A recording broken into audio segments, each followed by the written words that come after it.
Hey, Soul Stories fam. We've got a sweet and totally swoon-worthy love story for you today. Let's jump in. The baggage claim hall buzzed like a never-ending shareholders meeting, except here, people were pushing carts instead of responsibilities. The carousel turned steadily, spilling out a river of black, navy, and gray suitcases so identical that without labels, even the owners would need the universe to intervene. Maya Collins stood by column 12, holding a cup of coffee that had gone more than half cold, eyes flicking between the carousel and the unfinished project list on her phone. She had just wrapped up 3 days of interior surveys for a boutique hotel. Lots of oak, plenty of natural light, and countless promises from investors that they would get back soon. A deep blue suitcase with a minimalist design rolled to a stop right in front of her. A brown leather ribbon tied to the handle, exactly the kind of subtle marker she always chose, just enough of an accent, not flashy. Maya reached down and lifted it with the practiced ease of someone long accustomed to solo flights across time zones. She glanced at the name tag. The plastic sleeve was smudged with flight dust, the print half faded. Collins, or was it Coleman? In that moment, with the loudspeaker blaring over the clatter of cartwheels, Maya trusted her eyesight. Or maybe she simply wanted to be home already, with her beloved sofa and her sun-warmed wool blanket. Pulling the suitcase clear of the crowd, she stopped by the drink counter to add ice cubes to her coffee. The cold mist rose, soothing the fatigue clinging to the back of her neck. Tonight's plan, she reminded herself, a hot shower, the Monday night piano playlist, and no email. At 32, she knew the small disciplines she had to keep, or else life would dissolve into an endless to-do list. In the taxi home, she texted Zoe, her best friend and unofficial major shareholder in all emotional decisions. Landed safe. Don't call. On a temporary ceasefire with humankind. Zoe replied instantly, drama tomorrow. I've got hot news. The pool project client just changed his mind for the 4th time. Maya chuckled and tossed the phone back into her bag. The city drifted by outside, yellow streetlights softening the rain-dampened road. She closed her eyes for 90 seconds, just enough to let her pulse unclench. At the same time, across the city, Adrian Cole stepped out of a sleek black sedan in front of a luxury hotel. A thin veil of clouds dulled the brass letters of the logo, giving everything the look of cold glass. Adrian was used to this kind of chill. He wore it like an invisible suit, polished, proper, and keeping others at a safe distance. The receptionist bowed, the elevator opened, and the mirror reflected a tall man, shoulders straight, tie knotted to the millimeter. The suite greeted him with dark wood and a faint orange blossom scent. Adrian placed the suitcase on the rack, unlocking it with the quick precision of ritual. He planned to pull out his laptop to review tomorrow's draft agreement. The time zone hadn't shifted yet, but his work habits never waited. The lock clicked. The lid lifted. No laptop, no thick gray folder clipped with heavy steel, no universal charger, no charcoal sweater. His assistant Edward always folded into the top compartment. Instead, a different world had quietly arrived as though at the wrong address. On top lay a beige fabric-bound sketchbook, the corners gently worn from travel. Beneath it, a box of pens in every tip size, a metal ruler, fabric swatches pinned together, and a small canvas pouch stamped with "Tools for Building Cozy Chaos." In the corner, a pair of mustard-colored wool socks was neatly rolled and placed next to a bundle of loose-leaf peppermint tea tied with twine. Adrian froze as if someone had turned on strange music in the middle of a board meeting. He picked up the sketchbook. The first page showed the floor plan of a living room with tall windows, arrows, and notes carefully marking the flow of light. Along the margin, a flourish of handwriting read, "Sofa long enough for one to lie down reading and one to rest their feet. Love needs square footage." He let out a faint scoff, whimsical but logical. The next page was a rendering of an open kitchen, a stone-topped island, slim-legged bar stools. A note, "A beautiful kitchen encourages cooking. A lived-in kitchen encourages staying." In the corner, an arrow pointed to a hanging lamp. "This light should be warmer than 2,700 Kelvin. No one wants dinner to look like surgery." Adrian caught himself pressing his lips together to stifle a laugh. Strange. It was like someone had cracked a window open in the middle of winter. He flipped again. The third page, a library, tall shelves, a broad window ledge. Note, if there's no seat on the sill, don't call it a reading room. And at the bottom, smaller words, buy a giant pillow to cry into properly on bad days. This brand of sarcastic optimism fits perfectly with the disciplined technical lines. Hard, soft, rational, playful. He felt intrigued, a rare word in his emotional dictionary lately. A pack of sticky notes slipped out as he tilted the notebook. Yellow, green, coral pink squares, each with short lines, part reminder, part joke. Buy a rug that vacuums easily, clean faster, live longer. Plant goes here to hide ugly outlet. Hard truth, but prettier. Leave space for the no one ever sits here chair. There's always one. Adrian imagined the hand that wrote them. Steady, quick, unafraid of leaving opinions behind. A personality sketched clearly than any business card. As he set the notes down, his fingers brushed something cool and round.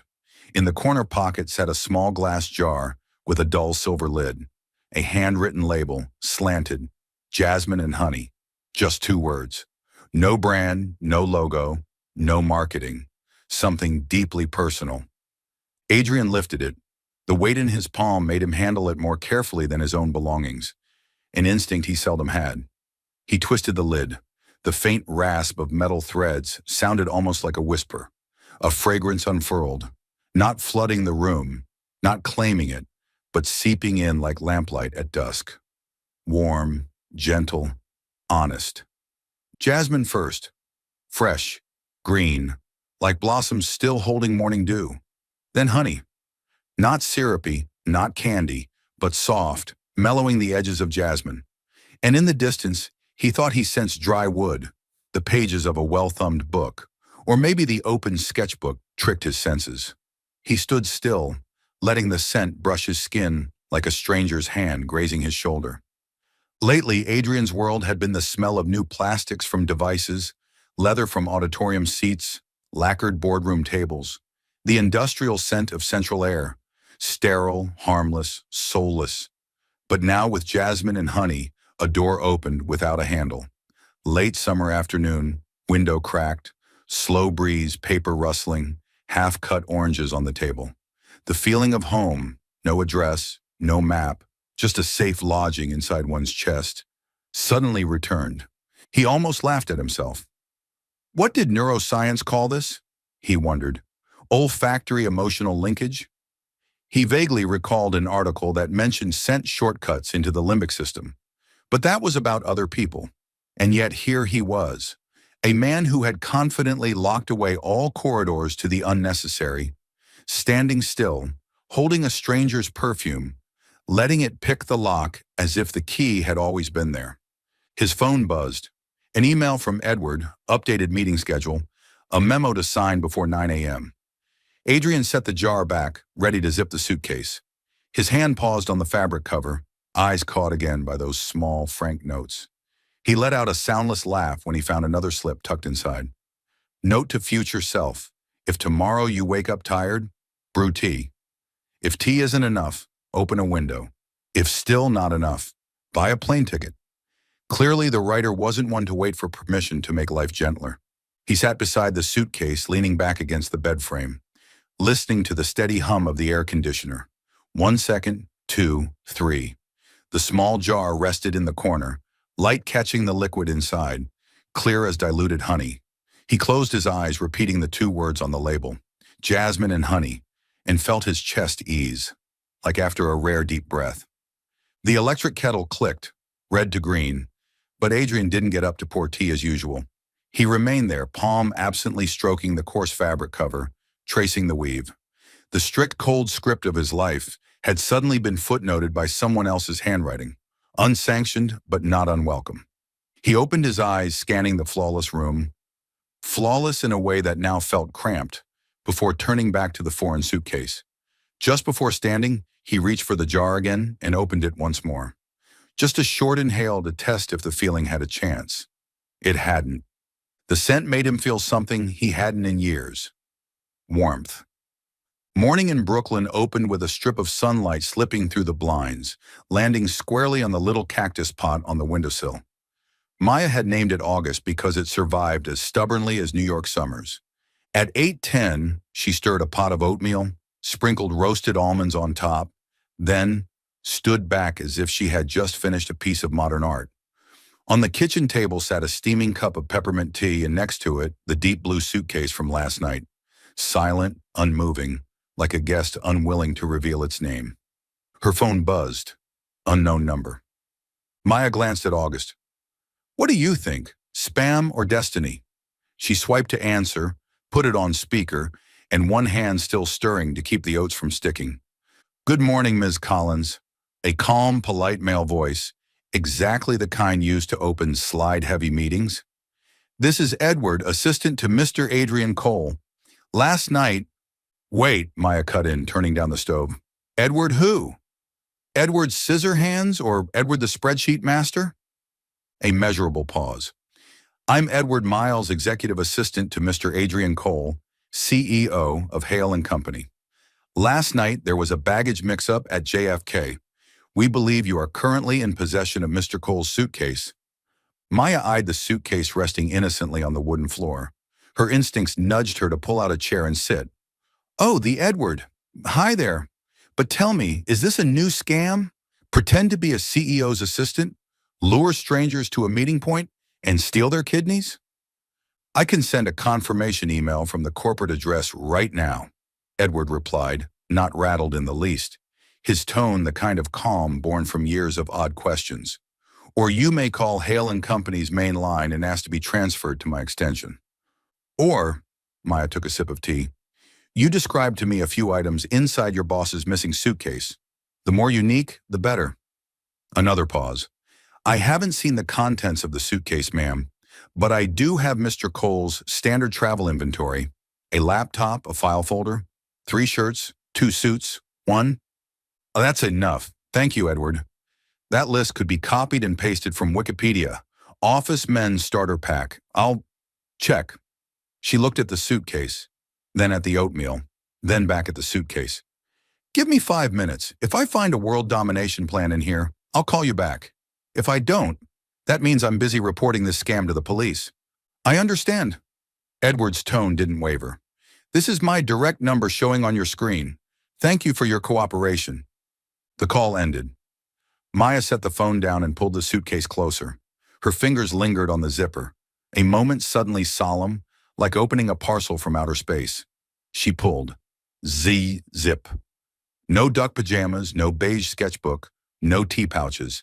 Instead, a world of crisp lines and polished surfaces, shirts folded with military precision, 2 charcoal suits without a stray thread, a watch box nestled in black foam like a satellite, and, well, hello there, a file folder stamped with the Hale and Company logo.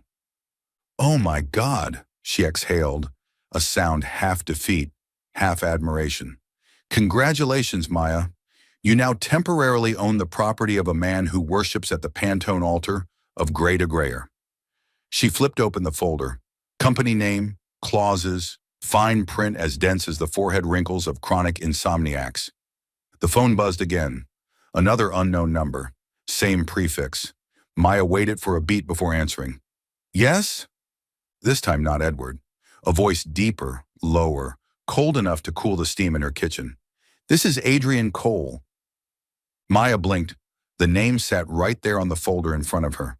She looked at the suitcase, then in August.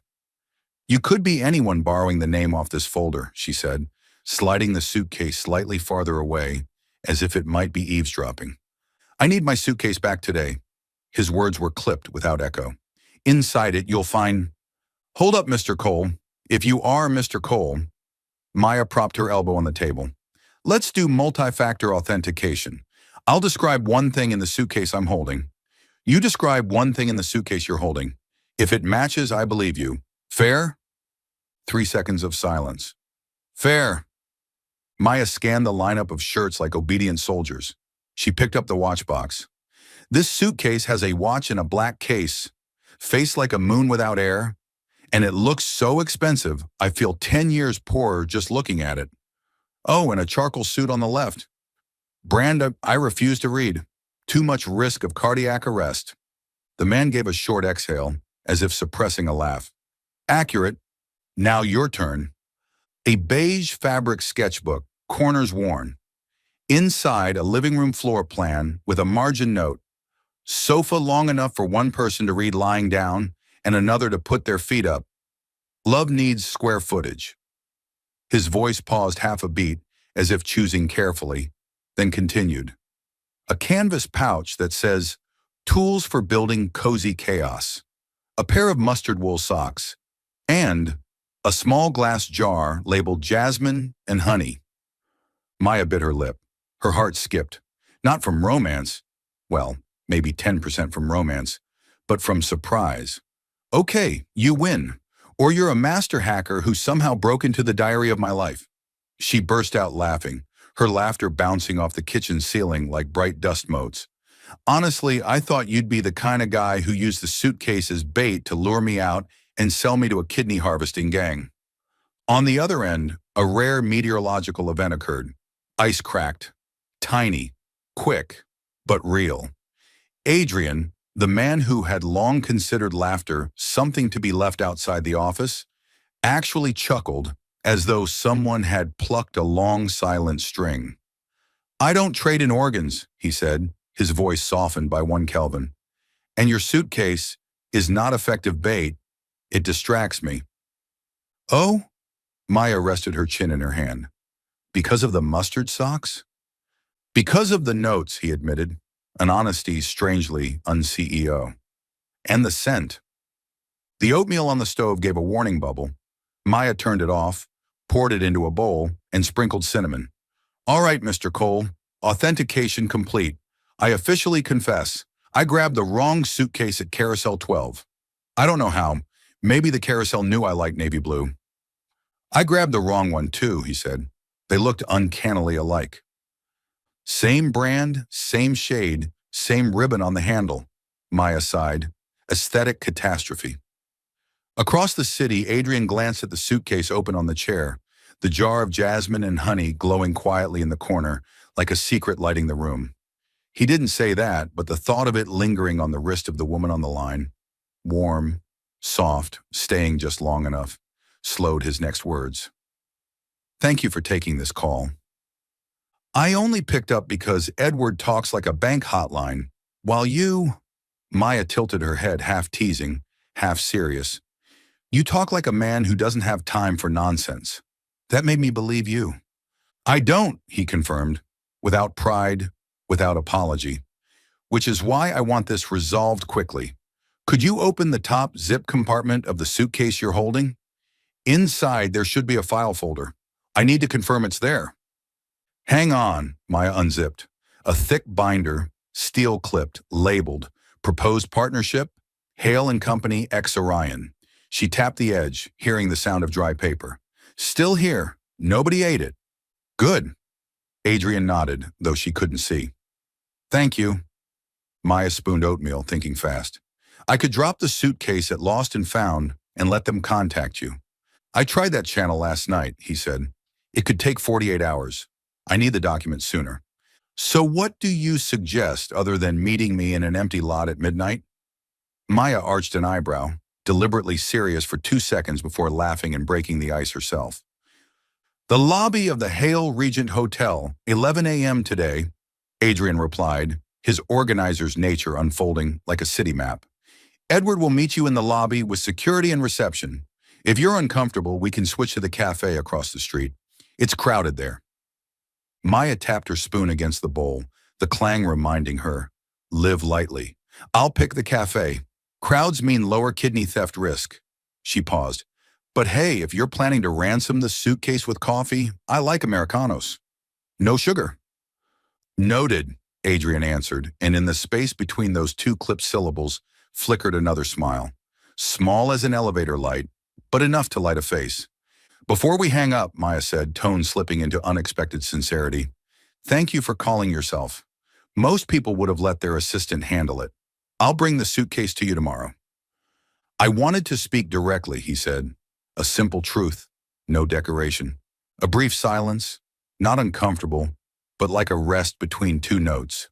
Maya pulled the suitcase closer again, studied the perfect stitching, the polished buttons, belongings of another man, another world. She felt amused and curious. "All right," she said. 11 o'clock. I'll bring yours. You bring mine." "Understood." Adrian's voice was precise, but the final words grazed the soft edge of the conversation. "Thank you, Ms. Collins." "Call me Maya," she corrected lightly. "Easier." "Maya," he repeated. In his deep voice, the name somehow sounded warmer. The call ended. Maya set the phone down and took a deep inhale. She turned back to her oatmeal, now cooled, took a spoonful and laughed to herself. "Hacker 0, Maya 1, she muttered, pulling the suitcase closer, draping a soft cloth over it like a guest in temporary lodging. In the kitchen corner, August stood still, a silent witness as a new chapter unfolded over half a bowl of oatmeal. A few miles away, Adrian ended the call. He looked at the foreign suitcase, faintly perfumed with jasmine and honey, like a whispered greeting. His morning schedule, normally packed to the brim, now carried a subtle gap at 11 o'clock. He checked his inbox, 12 new emails, 2 missed calls from Tokyo. He replied to one, delegated another, and left the rest to others. His hand drifted to the glass jar and opened the lid gently. The scent spread, not imposing, just present, enough for him to feel one simple thing. Warmth could arrive in the most ordinary ways.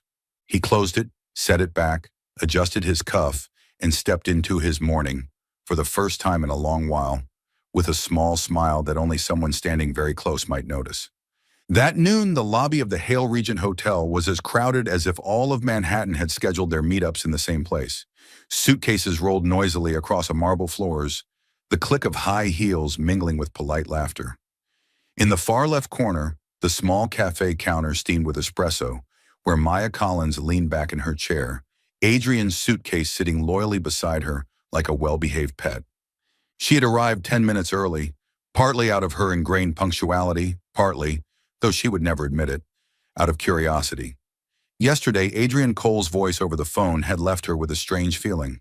Cold, yet magnetic.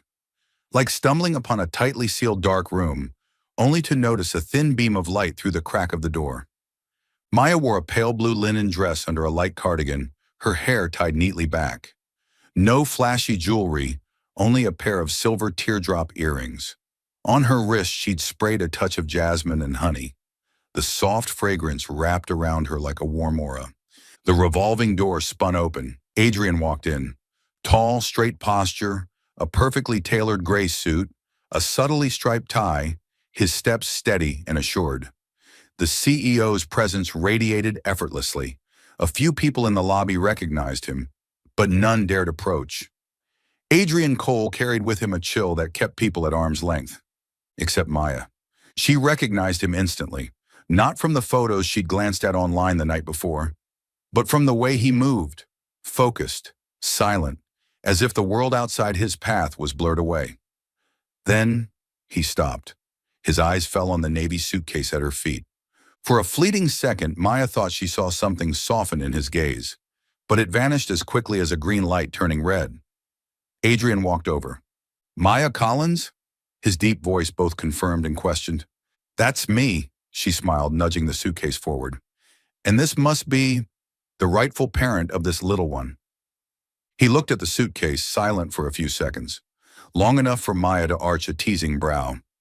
"You're looking at it like it's your first love." Adrian's cool gray eyes lifted from the suitcase and fixed squarely on her.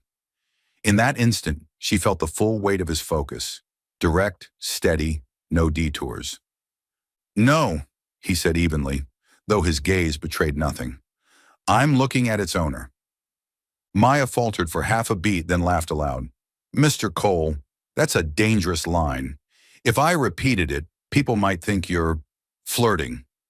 Adrian said nothing, but the corner of his mouth twitched, as if aware she had just bent the moment into a joke. The faint trace of jasmine and honey surrounding her stirred a memory, distracting him from the crowded lobby. He reached out to take the suitcase from her. Their fingers brushed, an accidental touch, yet strangely lingering. Maya caught it, sly as ever, tilting her head. Let's see. Suitcase intact. Watch still here. Not a single suit thread missing. I kept it safer than a bank vault. Now your turn. Give me back my baby. Adrian gestured for Edward, his assistant standing a few paces away, to set down the other suitcase. Maya bent to check, unzipping it quickly while sneaking a glance at Adrian. Mm-hmm. Yep, this is mine. She pulled out her sketchbook, waving it in the air. If this went missing, half my professional secrets would have been exposed. Adrian's eyes lingered on the sketchbook. He remembered every line inside. Those notes, both witty and sincere. The image of it contrasted so starkly with his world of contracts and charts. He opened his mouth to say something, but Maya beat him to it. You peeked, didn't you? Let me guess. You probably laughed when you saw the note about the kitchen shouldn't look like an operating room. If I were you, I would have found it funny too. Adrian was caught off guard. Instead of anger or offense at her belongings being seen, she handled it with playful confidence, unfazed, and he realized after many years that he actually laughed. Not loudly, just a quiet sound, but enough for Maya to pause mid-motion and look at him closely. Well, the IC CEO finally cracks a little. She grinned, her eyes sparkling with mischief. All right then, we'll call it even.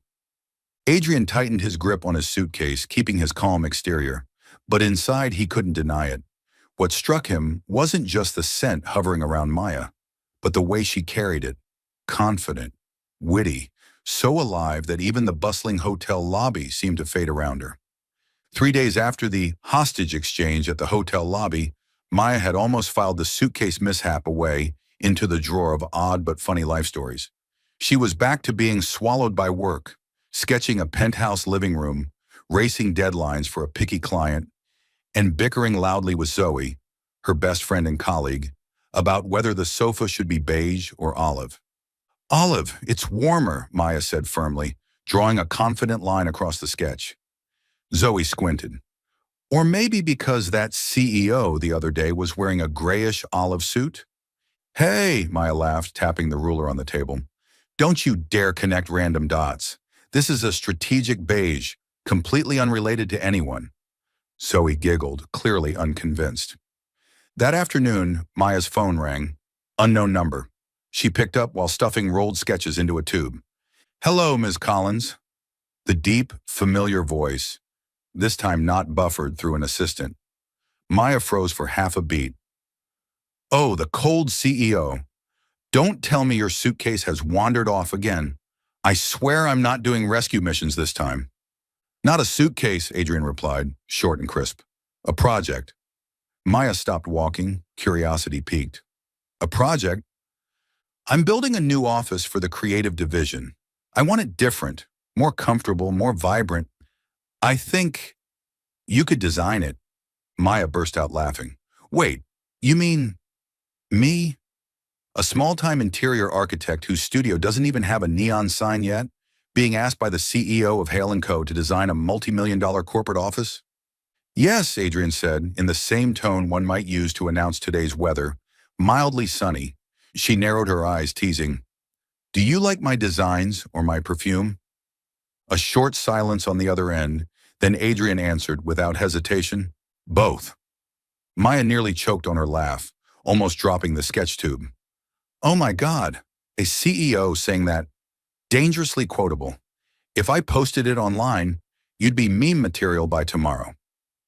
Adrian didn't deny it, but his voice lowered, deeper, more sincere. You have a style I've never seen before. Director, practical, and you know how to make things warm. I want that feeling in the office. Maya stood still in the hallway, people weaving around her like she was a lamppost. In her head, two voices bickered. One shouted, Big project, golden opportunity. The other whispered, Careful, rich, handsome, cold, high drama risk. She chose to joke first. Fine, Maya said, shrugging, though he couldn't see. I'll agree to meet and hear the details. But fair warning, my consultation fee is one Americano. No sugar. This time, Adrian chuckled. Short, but enough for Maya to realize he was melting. Just a little. Noted, he said. Tomorrow, 10 a.m., Hale and Company headquarters. All right, cold CEO. Maya smiled as she hung up, her heartbeat just one pace faster than normal. That evening, Zoe screamed like a fan who had just won concert tickets. Do you even realize what you were just invited to? This is a mega contract. Maya, if you nail this, your career is going to skyrocket in an express elevator. Maya flopped onto the sofa, waving her hand lazily. Yeah, it's great, but I still can't tell if he's more interested in my drawings or my note that says, kitchen lights too white, make dinner feel like surgery. Zoe planted her hands on her hips. Who cares? Just crush the project first. The perfume talk can come later. Maya hugged a pillow and laughed. But deep inside, something warm sprouted. For the first time in her life, someone had looked at her designs, inhaled the scent on her wrist, and said, both. The 28th floor boardroom of Hale and Company was infamous as the ice reserve, a place where any idea daring enough to flicker risked being frozen solid under Adrian Cole's stern gaze. The long, glossy table gleamed, the LED screen glared, and around it sat rows of directors and managers in immaculate suits. Everyone braced themselves for the latest presentation on the creative workspace for the new office project. Only one person entered carrying a floral tote bag, a giant sketchbook in her arms, eyes sparkling mischievously as if she were about to do stand-up comedy. Maya Collins. Edward, the ever-dutiful assistant, looked like he'd gladly trade her in for a proper business suit on the spot. But Maya simply pulled out a chair, set her sketchbook on the table, and sat down as calmly as if this glass-walled boardroom were her favorite coffee shop. Good afternoon, everyone, she smiled. I'm Maya, the one responsible for making sure your new office doesn't look like a tax center. A few eyebrows rose. Adrian sat at the head of the table, silent, hands resting on a file, his gray eyes as steady as ever. Maya flipped open her sketchbook and turned it toward the group. Here's the preliminary concept. I call it the office with enough chairs. Why? Because right now this room doesn't have enough places to sit, not because it's minimalist design, she paused, eyes glinting, but because it's minimalist. Budget. The room froze for 1 second, then burst into laughter. Even the CFO, the kind of man who only ever laughed at balance sheets, let out a chuckle. Adrian lifted his head. His gaze landed on Maya, sitting there, pen in hand, perfectly nonchalant after throwing a joke straight into the heart of the boardroom. And then the impossible happened. The corner of his mouth tugged upward. A smile. Small, fleeting as a breeze, but enough to make Edward nearly drop his pen mid-notes. Maya pressed on. You say you want a creative space, but you can't just slap an orange wall in here and call it done. People don't come up with brilliant ideas just because they're sitting next to orange. They need a place serious enough to sign contracts, but relaxed enough to think up something crazy. And seating, lots of it, so people can laugh together, argue together.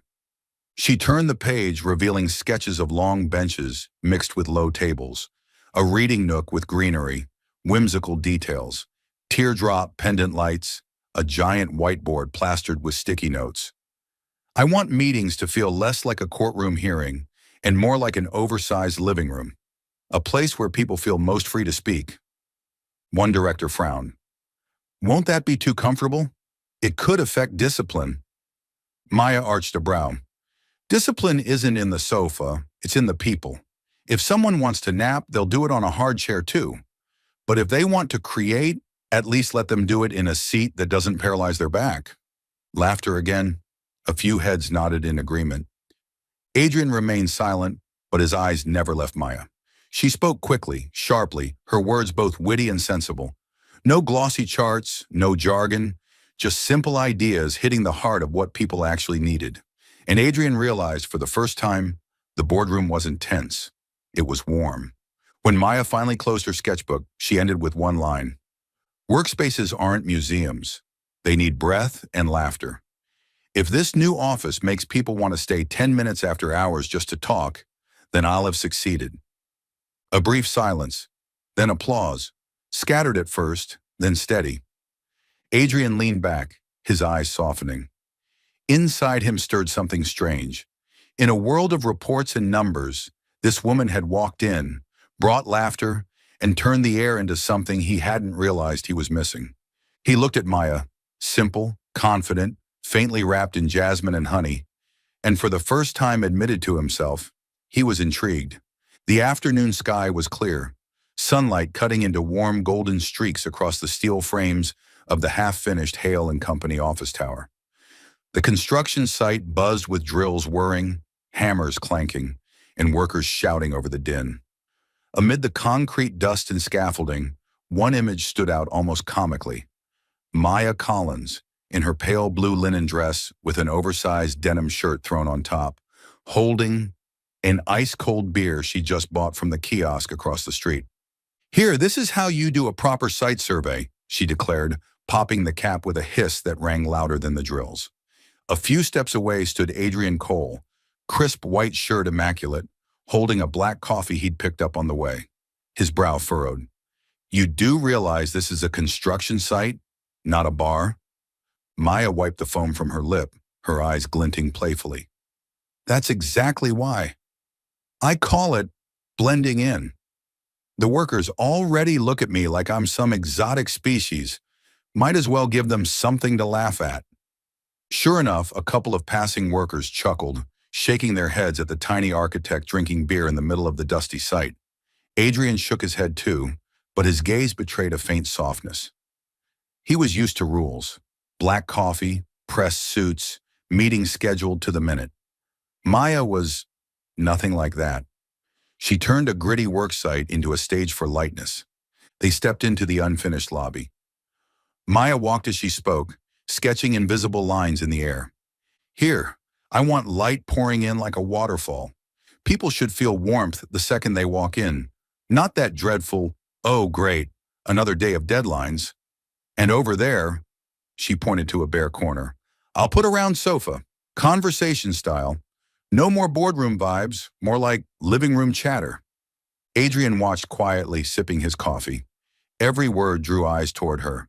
No data charts, no corporate jargon, just vivid, funny, surprisingly practical images. "You know," Maya said suddenly, tilting her head up at the concrete ceiling, her voice serious for once, "an office isn't just for working. It has to make people want to belong. People can work anywhere. Coffee shops, their couch, even their bed.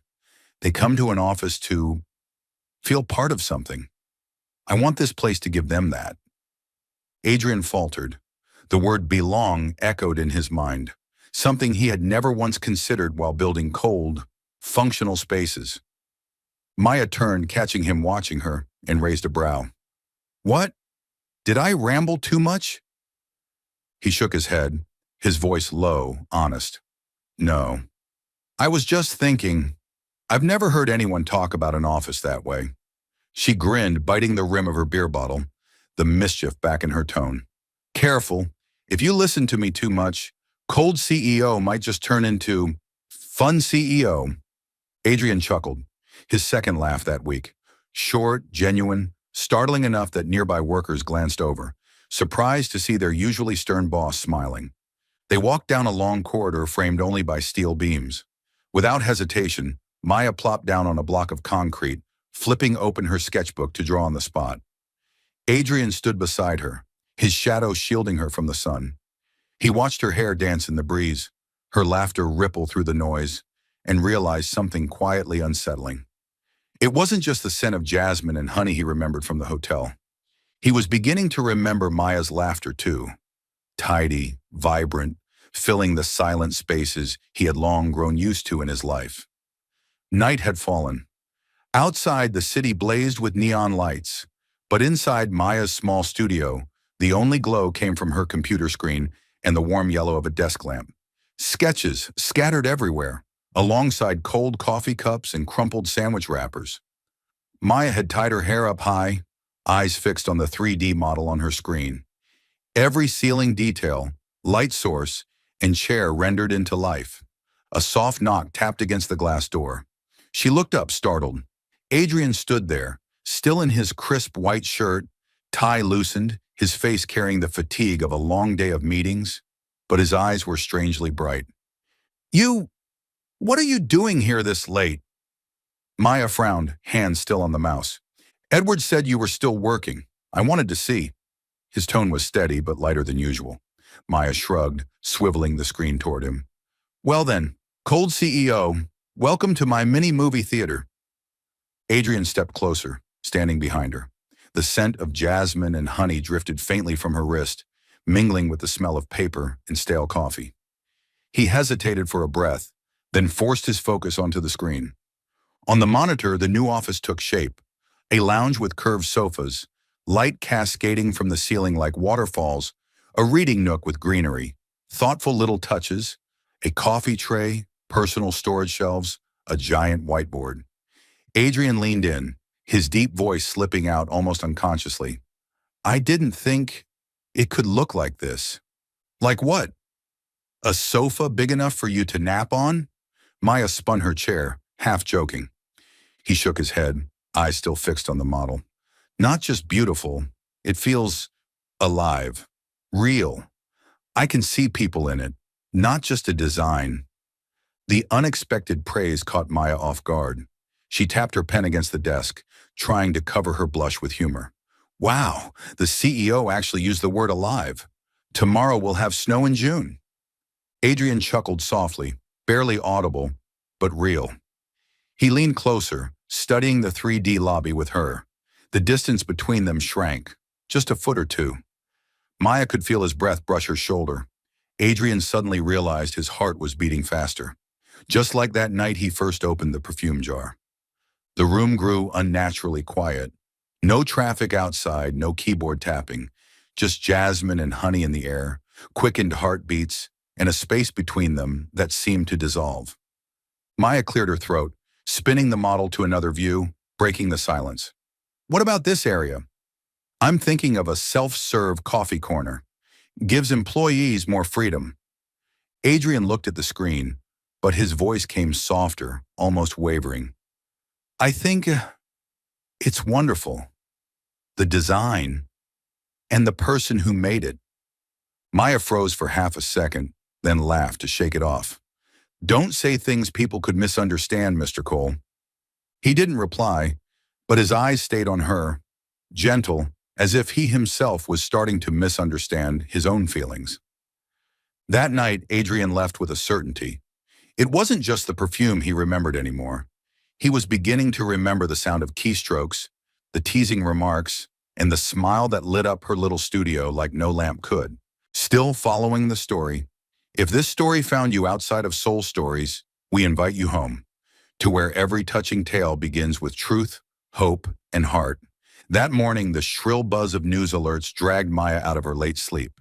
She groggily scrolled through her phone and nearly dropped the coffee mug in her hand. Right on the homepage of a major news site, Cold CEO Adrian Cole's secret lover revealed. Maya's jaw dropped. Beneath the headline was a photo from last week's construction site, her perched playfully on a block of concrete, beer bottle raised high, laughing wide. While Adrian in his white shirt stood nearby, his gaze caught in a frame that made it look almost tender. Maya sputtered coffee all over her desk. Oh my God, since when are beer and shirts a scandal? She scrolled further. The comments burned her face. Classic, an unknown designer sleeping her way to the top. Bet the only thing she's good at is making men open their wallets. The cold CEO finally fell into a honey trap. Maya bit her lip, torn between fury and disbelief. But the humor drained away as one thought sank in. Her hard-earned reputation, now at risk of being reduced to the CEO's shadow. Walking into Hale and Company later that morning, Maya felt the weight of curious stares. Employees whispered as she passed, some smirking knowingly. Oh, look, the secret lover, she imagined them saying. In the elevator, she told herself, stay calm. You're here for work. Let them think what they want, but her chest still felt ready to burst. On the 28th floor, the boardroom was as frosty as ever. Adrian sat at the head, perfectly composed with his files. He nodded briefly when Maya entered, his gaze lingering a second longer than usual, then turned cold again. The meeting ran its course, covering progress, updates, budgets, and presentations.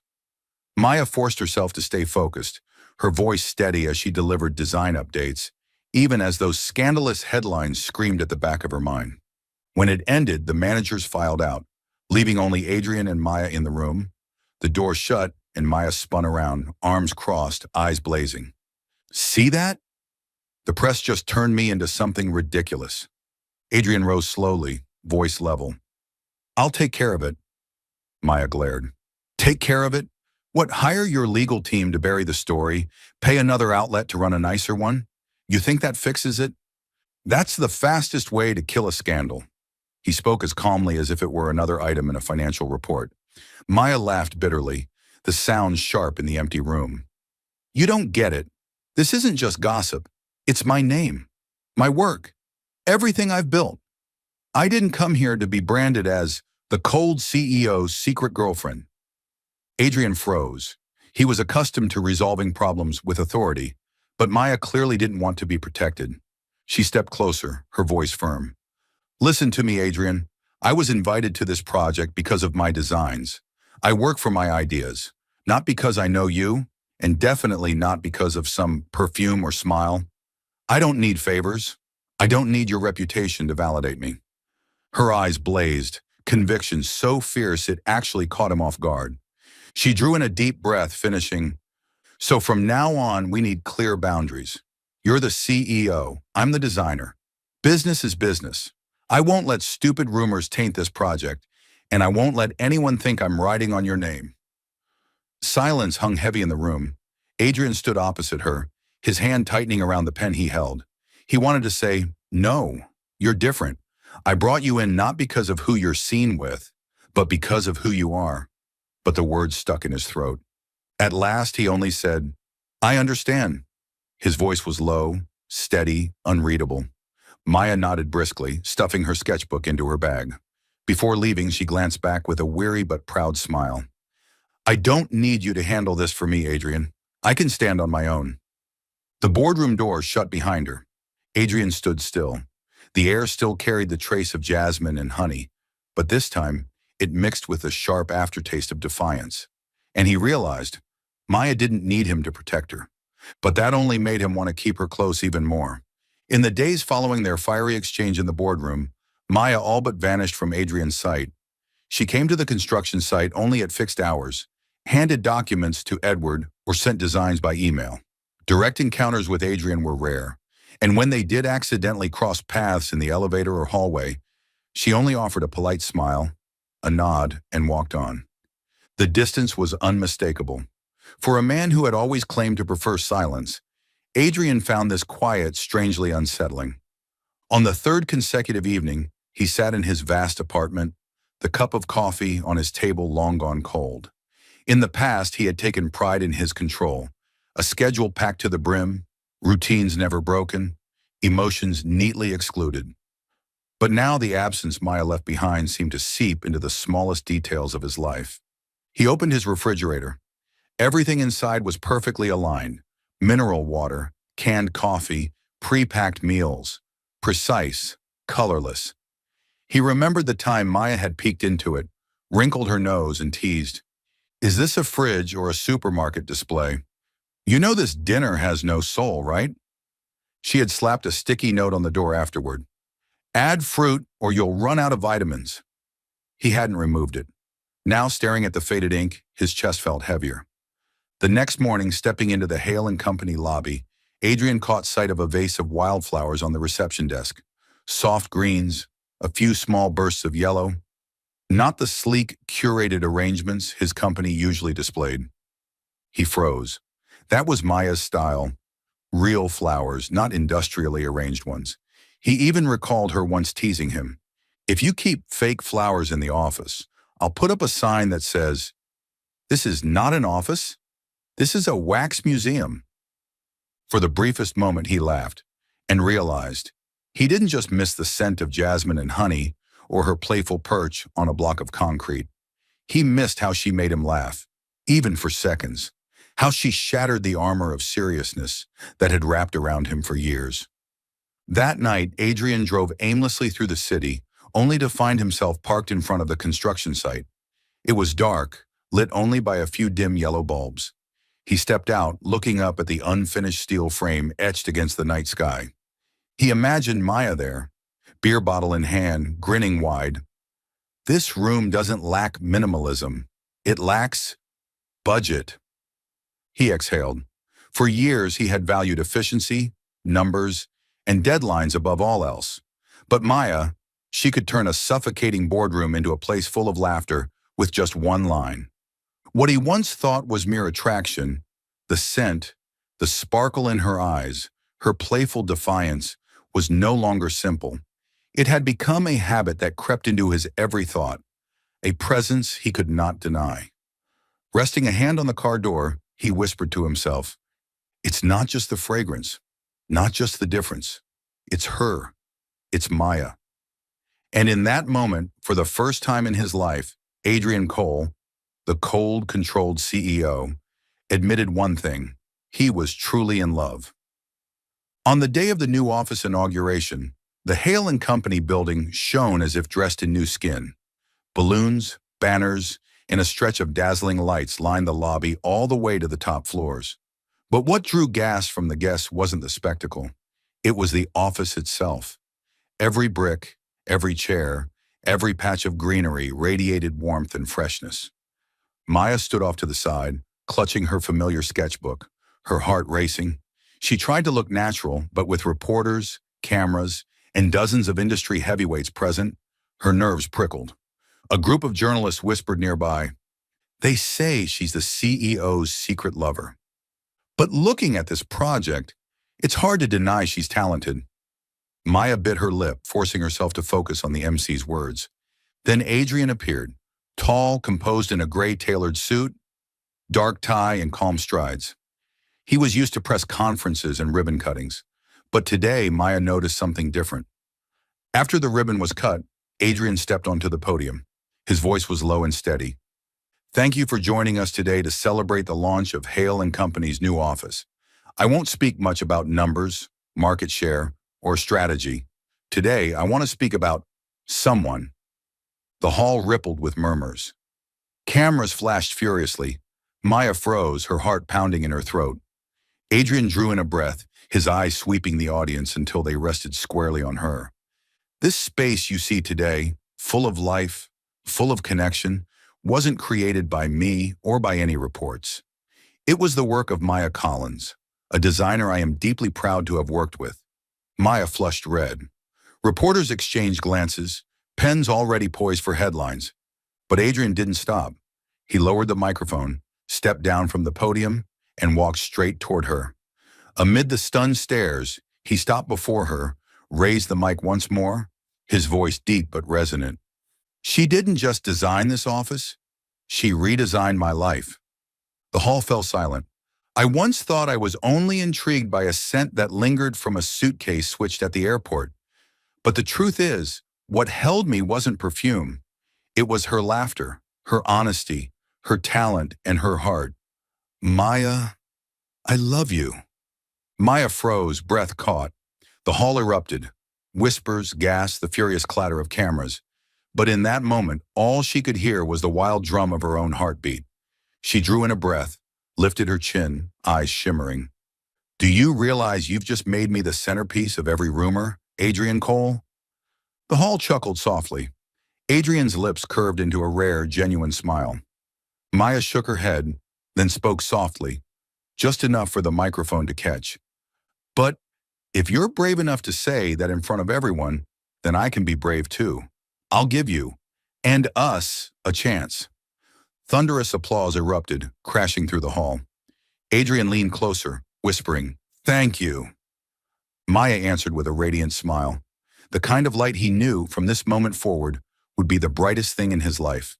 After the grand inauguration of Hale and Company's new office and Adrian's shocking public confession, the press had a field day with headlines. But instead of hiding, Maya and Adrian officially started dating. Initially, many assumed it was just a publicity stunt. Yet as photos emerged of the once cold CEO gradually melting before a witty, playful designer, both the media and the public began to root for them.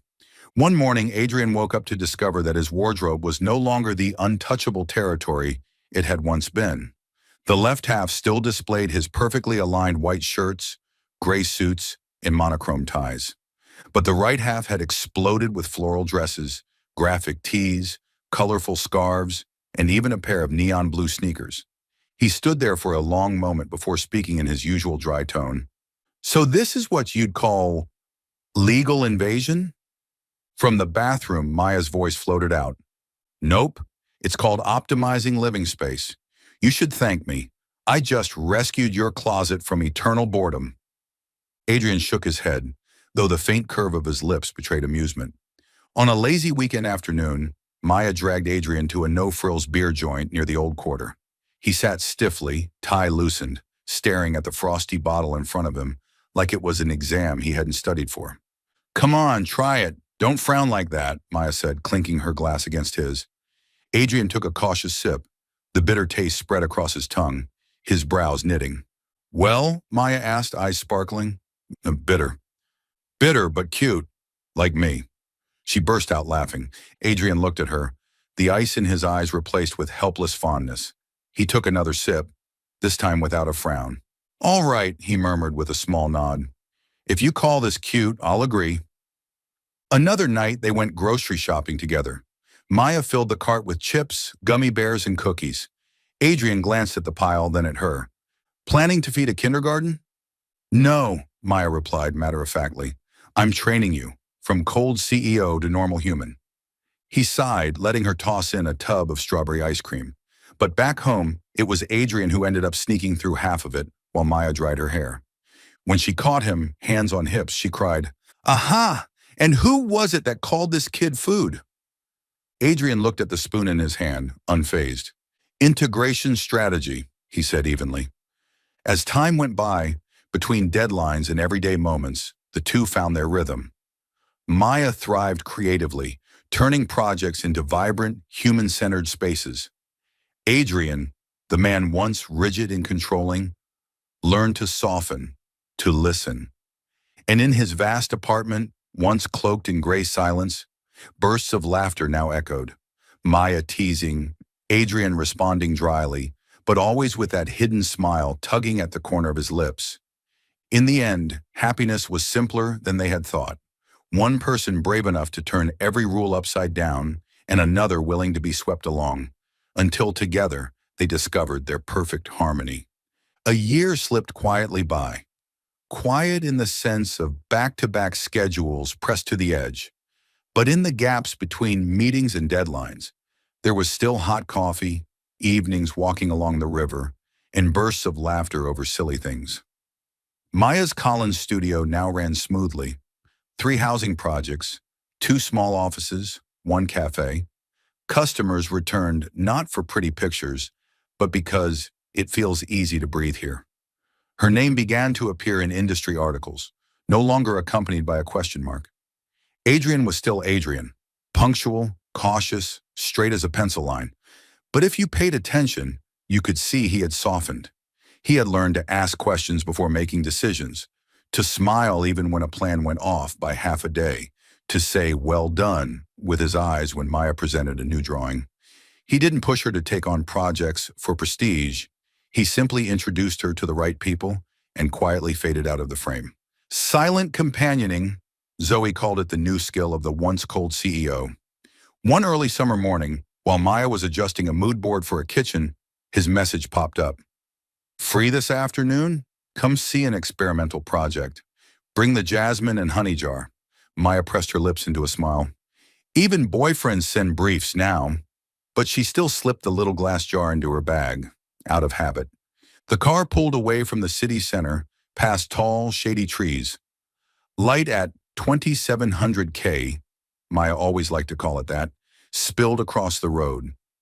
Adrian drove with his left hand on the wheel, his right hand tapping a quiet rhythm to the instrumental track.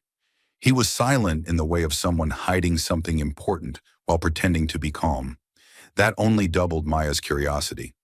What kind of project? She twisted the perfume cap. Think of it as a place to see how real a drawing can become. His voice was low, holding the secret until the last moment. The wooden gate opened to reveal a 1.5-story villa nestled among trees. Oak siding warms against the sunlight, tall windows, a deep porch, and a stone path leading to the main door.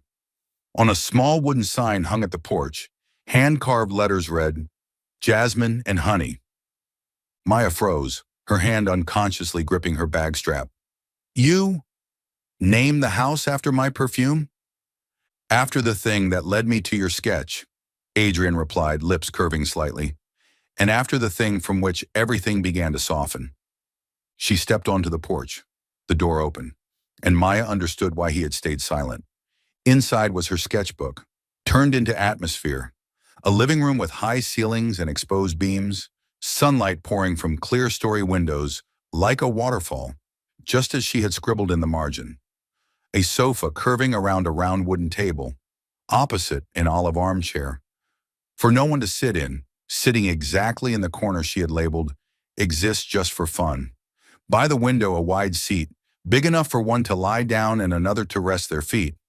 That tiny note etched delicately onto the wood's edge like a secret. She touched the table's surface, oak-coated in matte oil, warm and smooth. Fresh wood mingled with the jasmine scent from the jar she carried, as if someone had just flipped the home switch. The kitchen's to the right. Adrian tilted his chin. Maya turned and burst out laughing. A matte stone island, sand-colored cabinets, brushed brass handles. On the shelf edge, a small brass plate engraved with her own words, "Kitchen lights shouldn't feel like an operating room." You even engraved that joke? Because it makes the kitchen a kitchen, he said simply. And here, he opened a cabinet door. Inside, a yellow sticky note read, "Add fruit or you'll lose all the vitamins." In her own familiar handwriting, Maya choked on laughter. A very devoted copycat. They walked down the hall, a cozy reading nook tucked by a window to the backyard, tall shelves, oversized pillows, for crying properly on bad days, a fabric-shaded floor lamp casting the soft glow she loved. A small study with a pinboard, a wide wooden desk, and a window looking out to a pergola. Everywhere she paused, she found one of her old notes turned into matter. "Is this an R&D project of your company?" she whispered, afraid to break the fragility. "No," Adrian shook his head. "It's my house, or ours if you want. I spent a year following every stage of the construction process, every detail." She whipped around. "You supervised it yourself?" "Not by myself, by a good team," he corrected, "but I learned to let them lead. You were right. A good house doesn't need a loud commander. It needs someone to guard the warmth." Maya fell silent. The window frame blurred. In 1 year, amidst all the chaos, he had turned her cheeky sketches into a house with doors you could open, wood you could touch, air you could breathe, and he had named it after the scent that had brought them together. "Jasmine and Honey is overly sweet for a house name," she tried to joke, her voice trembling. "But I like sweets." "I know." Adrian smiled faintly. They stopped before the last wooden door at the end of the hall. "One more place," he said, opening it. The master bedroom is spacious, featuring a window seat covered in white cushions and sheer curtains swaying in the breeze. Beside the window sat a low chest-like cabinet. On top rested a small, deep blue velvet box. Maya swallowed hard. The air slowed by half a beat. Adrian didn't rush. He stepped to her side, turned her toward the light so sunlight fell across her cheek, making the tiny freckle glimmer, the one only he noticed. He didn't need background music. The rustle of leaves outside was enough. "You once said," Maya whispered, "the next life begins at a window seat big enough to lie down on." "And by changing the Wi-Fi password," he added, "to Jasmine and Honey." They both laughed. Then he picked up the box and opened it. A slender platinum ring lay on velvet, the stone shining modestly, not showy. Adrian looked up, his gaze steady and warm, his voice slow, each word distinct. "The first time you picked up the wrong suitcase, I found the scent of destiny. But what I truly want to keep is you." The words fell, soft as evening light on wood. Maya raised her hand to her mouth, shoulders trembling. She laughed, the kind of laugh that had pulled him out of perfect walls, and tears came uninvited. "Do you know," she stammered, half laughing, half crying, "you've just forced me to say yes while still wanting to bargain?" Banter first, nod later. Nod first, then banter again. She drew a deep breath, eyes shining. Yes, I do. Adrian bent slightly. He didn't kneel long, not from reluctance, but because his hand wanted to warm hers quickly. The ring slid onto her finger, fitting perfectly, as if measured by all the times their hands had interlaced on cold streets. When he looked up, he saw Maya's widest smile. Now for the post-marriage terms, she recovered, wiping her eyes. Closet space, 58 to 42. 55 to 45, he shot back instinctively. You still live by principle? And you still live by exceptions. They both laughed. 57 to 43, he conceded, and every light in the house stays 2,700 Kelvin. Deal! She slapped his palm lightly. They sat on the window seat, exactly in the pose. One reading, one resting their feet. She had once dreamed. Outside, the pergola scattered golden light like honey. In the distance, jasmine buds promised a fragrance that drifted through every evening. Maya leaned on Adrian's shoulder, fingers twirling the ring. First time, yet already familiar. Thank you, she whispered, for walking beside me this past year. Not pushing me to run faster, not pulling me back, just walking beside me. I learned from you, he replied, that the best design doesn't flaunt itself. It makes people feel at peace. They circled the house once more, arranging mint tea beside the Americano machine, sticking new notes, laughing at the olive chair that still looked smug. Back in the living room, Maya turned to him. This house, does it already have an owner? It has since the foundation was laid, Adrian said, gripping her hand. I just waited for today to hang the belongs to sign. Maya laughed. Then give me a hammer. I'll hang it myself. For true cozy chaos spirit. Fine, he nodded. But wear gloves. The sunlight softened and jasmine thinned in the air. Inside jasmine and honey, happiness wasn't loud. It spread like golden glaze on wood, like a warm note lingering on the tongue. Between the bitterness of coffee and the sweetness of the gummy bears Adrian was now addicted to. They stood by the door, looking once more at the hand-carved sign. Maya whispered, turns out destiny isn't a cliché. It has a scent. Jasmine and honey. And a sound. Your laughter, he finished. Since the day the suitcase went astray, they had weathered misunderstandings and storms, learned to draw boundaries and tear them down at the right places, and learned to balance love and career without losing themselves. Now in the house named for a fragrance, they had one final keyword, belonging. Maya turned, tiptoed, and kissed him quick on the lips, a kiss short, sure, clear as a signature on an approved drawing. From now on, she said, wherever the suitcase goes, remember to carry me with it. Adrian laughed. And you remember to bring the laughter. And this house in our minds, she blinked playfully. So even lost, we'll find our way home. Outside, the breeze stirred.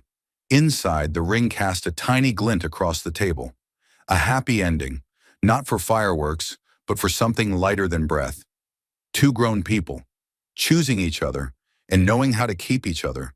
Sweet, funny, enduring, just like the name carved above the door, Jasmine and Honey.